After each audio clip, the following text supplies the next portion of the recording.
Magandang araw sa inyong lahat at welcome sa aking channel. Opisyal lang ipinakilala bilang bagong calendar girl ang aktres na si Kim Chiu para sa isang kilalang brand na nagbukas ng bagong oportunidad sa kanyang career sa showbiz at fashion. Inaasahang magiging matagumpay ang calendar na ito sa merkado. Ngunit ano nga kaya ang reaksyon ng rumored boyfriend nito na si Paolo Abilino? May mga nagsabi naman na tiyak na he's always very supportive as long as komportable si Kim sa ginagawa niya. Ayon naman kay Kim, sa usapin naman ng paghahanda sa photoshoot, ang kaganda lang ang tinuro sa akin when I was much younger pa.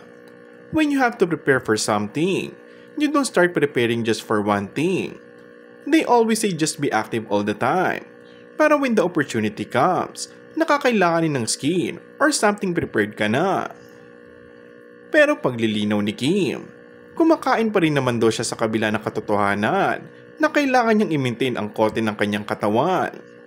Sinusundan din naman kasi niya ito ng workout pagkatapos. Samantala, si Paolo ay may bagong proyekto sa Dreamscape. Bagamat hindi pa detalyado, inaasahan itong magbibigay ng panibagong hamon at oportunidad para sa aktor.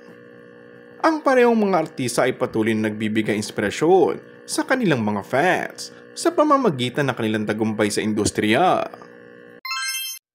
And that's all for our today's video. Kung bago ka lang sa aking channel ay mag-subscribe at pindutin na rin ang notification bell. Maraming salamat!